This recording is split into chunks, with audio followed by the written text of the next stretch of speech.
ఒక చెడ్డవాడికి ఎందుకు హెల్ప్ చేయకూడదో ఒక చిన్న స్టోరీ చెప్తా. ఒకరోజు ఒక తేలు నది ఒడ్డున నిలబడి ఉంది. అది ఆ నదిని దాటాలనుకుంది, కానీ ఈత రాదు కాబట్టి అలా నిల్చొని చూస్తూ ఉంది. సరిగ్గా అప్పుడే ఒక కప్ప అలా గెంతుకుంటూ అక్కడికి వస్తుంది. ఈ తేలు ఆ కప్పను పిలిచి, నువ్వు నన్ను నీ వీపు మీద పెట్టుకొని ఈ నదిని దాటించగలవా అని అడుగుతుంది. వెంటనే కప్ప దాన్ని అనుమానంగా చూస్తూ, నువ్వు ఒక తేలివి, నువ్వు కొడితే నేను చచ్చిపోతాను, నేను నిన్ను ఎలా దాటించగలను అని అడుగుతుంది. అప్పుడు ఆ తేలు, లేదు, నేను అస్సలు నిన్ను కొట్టను, ఒకవేళ నిన్ను అలా కొడితే నీతో పాటు నేను కూడా మునిగిపోయి చచ్చిపోతాను కదా అంటుంది. కప్ప ఒక్క క్షణం ఆలోచించి నిజమే కదా అని ఆ తేలు మాటలు నమ్మేసి దాని వీపు మీద ఆ తేలును కూర్చోబెట్టుకొని నది దాటుతూ ఉంటుంది.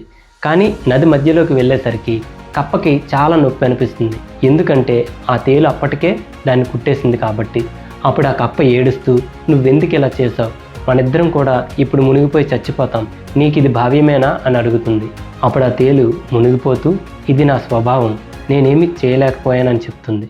So moral of the story ఏంటంటే, ఒక చెడ్డవాడి మాటలు నమ్మి నువ్వు వాడికి హెల్ప్ చేద్దాం అనుకుంటే చివరికి నువ్వే ప్రాబ్లమ్స్లో ఇరుక్కుంటావు.